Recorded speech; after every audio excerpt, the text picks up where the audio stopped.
ሰላም ውድና የተከበራችሁ የሁሉ ሚዲያ ቤተሰቦች እንደምን ዋላችሁ? እንዴት ናችሁ? ሰላም ናችሁ ወይ? እኔ ያለው እግዚአብሔር ይመስገን። እንግዲህ ዛሬ በጣም የሚያሳዝንና ልብ የሚሰብር አሳዛኝ ነገር ነው ይዤላችሁ የመጣሁት። እንግዲህ ሰሞኑን ሲዘዋወር አይታችኋል። የሂሩት በኢትዮጵያን ወክላ በቁንጅና በዓለም መድረክ ላይ ኢትዮጵያን ወክላ የምትወዳደረው የ2026 እንግዲህ እህታችን የእሷ እህት ቅዱሳን ይርጋለም ያው ታግታ እንደነበረ ታስታውሳላችሁ። ታግታ ነበርና እንግዲህ ቤተሰብ በገንዘብ ሲደራደር ነበረ። ነገር ግን በጣም በሚያሳዝንና ልብ የሚሰብር እንግዲህ ያሳገተቻት ማለት የራሷ ጓደኛ የልብ ጓደኛዋ ቅድስት ሙሉ ቀን የምትባል ጓደኛዋ ናት ማለት ነው። በጣም ከአመት በኋላ እንግዲህ እነኚህ ሁለት ጓደኛሞች በጣም ይችኛዋ ቅዱሳን ይርጋለም ማለት ነው ጓደኛዋን በጣም ነው የምትወዳት። በቃ ጓደኛ የልብ ጓደኛ ብላ የምታያት ጓደኛዋ ነበረች ማለት ነው። ነገር ግን በዚህ በጓደኝነታቸው ወቅት እንግዲህ ቅዱሳን ይርጋለም በጣም ጎበዝና በሞዴሊንግ ትልቅ ደረጃ ለመድረስ የምትጣጣር ጎበዝ እህት ነበረች ማለት ነው። እና ይቺ ደግሞ ቅድስት ትቀናባት ነበረ በቅዱሳን ማለት ነው። እና እንግዲህ ይሄ ቅናቷ እንግዲህ በጣም ወደ ትልቅ ደረጃ አሻሽላው እንግዲህ ህይወቷን እስከ ማጥፋት ደረጃ ደርሳለች ማለት ነው። ይቺ ቅድስት ሙሉ ቀን የምትባል ግለሰብ እንግዲህ ከአመት ምናምን አልተገናኙም ነበረ ማለት ነው ከቅድስት ጋር እንግዲህ ከቅዱሳን ጋር ማለት ነው። ምን አለቻት? ነይ ወደ አዲስ አበባ ኮየ ፈጬ የሚባል ኮንዶሚኒየም አሁን አዲስ የተመሰረተ ሰፈር አለና ኮየ ፈጬ የሚባለው ሰፈር ላይ ኮንዶሚኒየም ተከራይቻለሁና ነይ ቤቴን እይልኝ ትላታለች ማለት ነው። እቺ ምስኪን እንግዲህ ቅዱሳን በቃ እና ደግሞ በዛውም አዲስ ስራ ላስተዋውቅሽ ነው ላገናኝሽ ነው ብላታለች። እሺ ብላ እንግዲህ ትሄዳለች ማለት ነው። እንግዲህ ሜክሲኮ አካባቢ ተገናኝተው አብረው ይሄዳሉ ማለት ነው ወደ ኮየ ፈጬ። እንግዲህ በር ላይ ሲደርሱ ምንድነው ያደረጋት? የቅድስት ሙሉ ቀን ፍቅረኛ ቤት ውስጥ ተደብቆ ይጠብቃታል ማለት ነው። እንግዲህ በር ላይ ግብት ስትል እንግዲህ ያፍናታል፣ ከዛ ያግታታል ማለት ነው። እንግዲህ ያሳገተቻት ማናት? የልብ ጓደኛዋ ቅድስት ናት ማለት ነው። ይህንን ነገር ያሳገተቻት ራሷ ናት፣ ጓደኛዋ ናት። ያገታት ደግሞ ፍቅረኛዋ ነው ማለት ነው። ያው ሌሎች ግብረ አበሮችም አሉት። አስቡት እንግዲህ የጓደኛን አረመኔነት የጓደኛን አውሬነት የምታዩበት ድርጊት ነው ይሄ ድርጊት ማለት ነው። በጣም ያሳዝናል። እንግዲህ ለቤተሰብ ደውለው በ2 ሚሊዮን ብር ይዛችሁ ነው ብለው እንግዲህ በገንዘብ እየተደራደሩ ነበረ። ያንን ገንዘብ እንግዲህ ቤተሰብ ለማስገባት እየተደራደሩ እያለ ያው ቅዱሳን ብንፈታት ይሄን ብር ተቀብለን ብንፈታት እኛን ልታሳስረን ትችላለች ብለው እንግዲህ ጓደኛዋ ፍቅረኛዋ ሌሎችም አንድ ላይ ተባብረው እንግዲህ በጣም በአሰቃቂ ሁኔታ ህይወቷን ያጠፋታል ማለት ነው። ይችን እህት እንግዲህ ማለት ከጠላት ያው ራሳችሁን ትጠብቃላችሁ፣ ይጎዳኛል ብላችሁ ስለምታስቡ ለራሳችሁን ትጠብቃላችሁ። ነገር ግን ከወዳጅ እንዴት ነው የምትጠብቁት ራሳችሁን?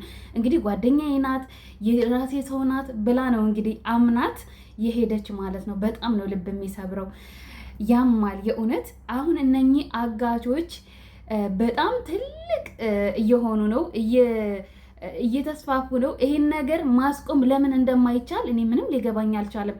ስንት ህፃናት ታስታውሳላችሁ? ባለፈው ጎንደር ላይ የሆነች ትንሽዬ በጣም የወርቅ ፍልቃቂ የመሰለች ትንሽ ልጅ ያው አጋቾች ገለዋታል ማለት ነው። በአጋቾች በጣም ብዙ ሰዎች ይታገታሉ። ገንዘብም ወስደው በኋላ ድርጊታችን ሊጋለጥብን ይችላል፣ እኛ እነኝን በሰላም ከለቀቅን ብራችንን ወስደን ሊያግቱን ይችላሉ፣ እኛንም ሊያሳስሩን ይችላሉ እያሉ እነኚህ ጋንግስተር አጋቾች ማለት ነው። የሚያውቅ በነገራችን ላይ አጋች የተለየ ከሌላ ቦታ የመጣ ምናምን አይደለም። አጋች የራሳችሁ ሰው። በአሁኑ ሰዓት በጣም ሀገራችን ላይ ህግም ስለሌለ የሚያግት እንግዲህ የቅርብ ሰው የሚያውቅ ሰው ውጭ ዘመድ ያለው ተመርጦ ነው በነገራችን ላይ የሚታገተው።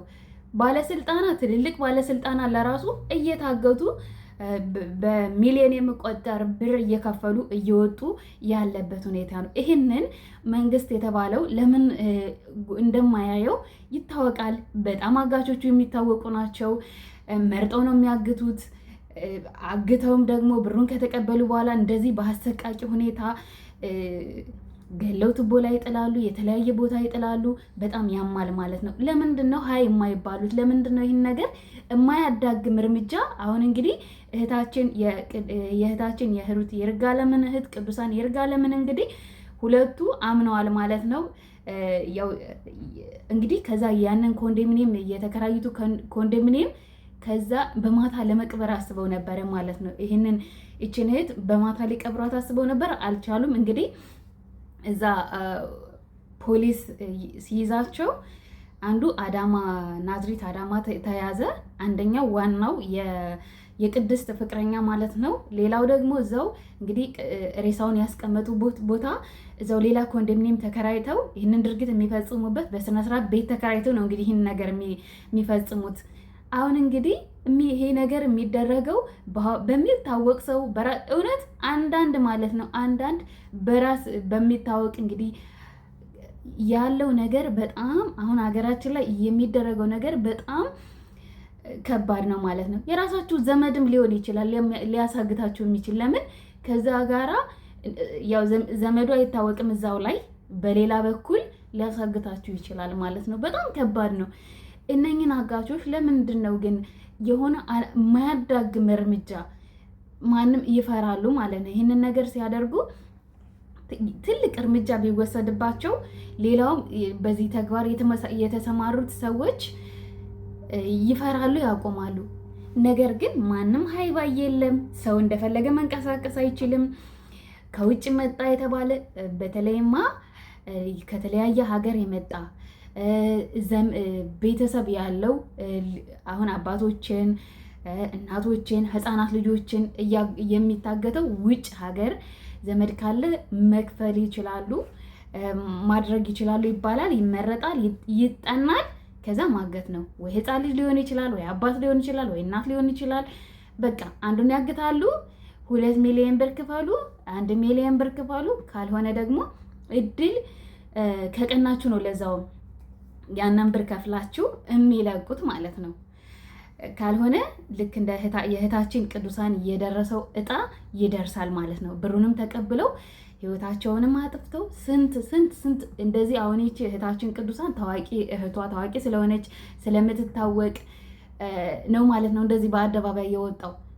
ምንም በአደባባይ የማይወጣ በጣም ብዙ አጋቾች በየቦታው ተሰማርተው በስነ ስርዓት በሚያግቱት ብር ቤት መኪና እየገዙ በቃ የሚኖሩ በዚህ ይህንን መተዳደሪያ ብለው የያዙ ብዙ ጋንግስተሮች፣ ብዙ አረመኔ ወንበዴዎች እንግዲህ ከቀን ቀን እየበዙ እየተስፋፉ ይገኛል ማለት ነው። እውነት ሀገራችን በዚህ ጦርነቱ፣ በዚህ እገታው፣ በዚህ ኑሮ ውድነቱ በቃ እውነት ህዝቡ እኮ መፈናፈኛ የለውም። በቃ ምንም መንቀሳቀሻ እኮ የለውም። እውነት ይህንን ነገር ህዝቡ ራሱ ለምን አንድ ሆኖ ማስቆም ይህንን ነገር እንዳይደገም ይህንን ነገር እየተደረገ ያለውን ነገር እንዳይደገም በዚህ ይብቃ ብሎ ለምን አንድ ሆኖ የሆነ ነገር እንደማያደርግ እኔ አይገባኝም። በእርግጥ ሰሚ የለም፣ ይህንን ሰሚ የለም። በእርግጥ ማንም የሚሰማ ሲኖር ነው እንደዚህ ሰልፍም ቢወጣ ምንም ቢወጣ ያው ሰው እዚህ ይህንን ነገር ሊያቀርብ የሚችለው የሚሰማ ሰው ስለሌለ በጣም ከባድ ነው እና ከቀን ቀን እየጨመረ ነው። ከቀን ቀን ይሄ ድርጊት እየተስፋፋ ነው። በየቦታው ሰው የሆነች ነገር ሽጦ ለምሳሌ ወደ ገጠራማው የሀገራችን ክፍል በሬ ሊሆን ይችላል፣ ምን ሊሆን ይችላል፣ የሆነ ነገር ሽጠው ሲመለሱ መታፈን ነው። እውነት እኮ በጣም እኮ ችግር ውስጥ ነው ያሉት። ህዝባችን ችግር ውስጥ ነው ያለው እኮ የእውነት መንቀሳቀስ አይቻልም፣ እንደተፈለገ ወደዚህ ወደዛ ማለት አይቻልም። በጣም ከባድ ነው። ሌባውን ከጤነኛው መለየት አይቻልም በአሁኑ ሰዓት እና ደግሞ በጣም በሚያሳዝን ሁኔታ እንደዚህ ህይወት እስከ ማጥፋት የሚደርሱ አጋሾች ለትየለሌ ናቸው ማለት ነው። በጣም ብዙ ናቸው። ብሩንም ተቀብለው እኮ በሰላም የሚለቁም አይደሉም አንዳንዶቹ። ለምን ይሄ ነገር እነኝን በሰላም ከለቀቅን ብለው በኋላ ደግሞ የሚመጣብን ችግር ልንታሰር እንችላለን፣ ቤተሰቦቻችን ችግር ሊደርስባቸው ይችላሉ ብለው ለራሳቸው ያስቡና በቃ ህግም የሚጠይቃቸውም እንደሌለ ስለሚያውቁ ይህንን ነገር ተግባር ይፈጽማሉ ማለት ነው። አሁን በጣም የሚከብደው ደግሞ እንደዚህ በጓደኛ አሁን ጓደኛዬ ናት ብላ እንግዲህ አምናት ነው የሄደችው። አስቡት፣ በጣም የምትቀርባት በጣም የምትቀራረባት ጓደኛዋ ናት። እንግዲህ እዚህ ደረጃ ላይ ህይወቷን እስከ ማጥፋት ጓደኛ እንግዲህ እውነተኛ ጓደኛ እኮ ከእህትም በላይ ከቤተሰብም በላይ ነው እንዲሁ ጓደኛ ማለት ነው፣ እውነተኛ ጓደኛ። አሁን ግን ጓደኛ ያው የልብ ጓደኛ የተባለች ህይወቷን እስከ ማጥፋት እንግዲህ ቀንታ ልጅቷ በጣም ብዙ ደረጃ ልትደርስ ያቀደች ትምህርቷንም ተመርቃ የጨረሰች እንግዲህ የሩት ታላቅ እህት ናት ማለት ነው። እና በጣም በሞዴሊንግ ስራ በጣም ጎበዝ የሆነች እህት ነበረች። እና እንግዲህ ይሄ የተካሄደው መቼ ነው? ሰሞኑን ባለፈው አርብ ማለት ነው። አስቡት፣ በጣም ከባድ ነው የእውነት። ከጠላት ራስን መጠበቅ ይቻላል። ምክንያቱም ያን ነገር ጉዳት ሊያደርስብኝ ይችላል፣ የሆነ ነገር ሊያደርስብኝ ይችላል ብለን እንጠነቀቃለን፣ ግዴታችንም ስለሆነ ማለት ነው። ወዳጅ መስሎ ጠላት ግን እንዴት ማለት አሁን ይቺ እህታችን ቅዱሳን ይህን ነገር ይቺ ጓደኛዋ እንደዚህ እንደምታደርጋት ብታውቅ ኖሮ ተከትላትም አትሄድም ነበረ። አሁን እነኛ አጋቾች ተይዘዋል፣ ማረሚያ ቤት ነው ያሉት ለጊዜው። ነገር ግን አሁን ይፈታሉ፣ ምንም ችግር የለውም። ይሄ ምንድን ነው የሚባል በምስክርም በምንም በቃ በተለያየ መንገድ ለትንሽ ጊዜ ይታሰራሉ። ይብላኝ ለሟች ማለት ነው። እነሱ ይፈታሉ፣ እዛ ኑሯቸውን ይቀጥላሉ እንደለመዱት። ለትንሽ ጊዜ ያቆማሉ፣ ከዛ ወደ ነበረ ተግባራቸው ይሄዳሉ ማለት ነው። ይሄ ነው የሚሆነው። ብዙ ታስረው የነበሩ ይሄ አሞክሮ ነው ምንድን ነው የሚባል የዛን ሰዓትም ይፈታሉ ማለት ነው። ነገር ግን ለምንድን ነው የሆነ ጠንከር ያለ እርምጃ ይሄ ነገር ማስቆም ለምንድን ነው ማስቆም ያልቻለው? ሁሉም እያንዳንዱ ወደ የራሱ ቤት ካልገባ አይሰማውም ማለት ነው። ወደ የባለስልጣናቱ ወደ የመንግስት ስልጣን ያላቸው ትልልቆች ሰዎች እነሱ ለራሱ አይቀርላቸውም፣ የጊዜ ጉዳይ ነው እንጂ ማለት ነው። ይሄን ነገር በጊዜ ካልቆመ በጊዜ ሃይዋይ ካልተገኘለት ይሄ ነገር በጣም ከባድ ነው። ሰው እንደፈለገ መንቀሳቀስ አይችልም። በየቦታው መታገት ነው። በየትኛውም ቦታ በነፃነት መንቀሳቀስ የለም። በቃ በጣም ያሳዝናል እኮ በጣም እኮ ሀገራችን ላይ ሀገራችን የሄደችበት ያለው ደረጃ የሄደችበት ያለው መንገድ የእውነት በጣም ከባድ ነው። እንዲያው በእኛ ዘመን ግን ያላየነው ያልሰማነው የግፍ ጥግ ያላየነው ነገር እኮ የለም። በእውነት በጣም ያማል ግን እና ለእህታችን ነፍሷን ይማረው፣ ነፍሷን በቅዱሳኑ ጎን ያቁምልን። የእውነት ልብ ይሰብራል። ለቤተሰቦቿ፣ ለእህት ለወንድሞቿ፣ ለሞላው ቤተሰብ እንግዲህ መጽናናትን እንመኛለን። የእውነት በጣም ከባድ ነው፣ ያማል። የእውነት በራስ እንደዚህ በሚታወቅ ሰው ሲሆን እንዲሁ በድንገት በአጋጣሚ ሰው ታሞ ያው ከሞት ማንም የሚቀር የለም። ነገር ግን በእንደዚህ አይነት ነገር ሲሆን ግን በጣም መቼም ጸጸቱ አይወጣላቸውም ማለት ነው። ህዝቡን ሁሉ ያስደነገጠው ህዝቡን ሁሉ ልቡን የሰበረው ድርጊት ነው ማለት ነው። ይቺ ክፉ ጓደኛዋ ያደረገችባት እሷ መርታ ይዛት ባትሄድ እሷ አቅዳበት አስባበት ያው የሆነች ቦታ እየፈለገችላት ነበረ እስከ ዛሬ ማለት ነው።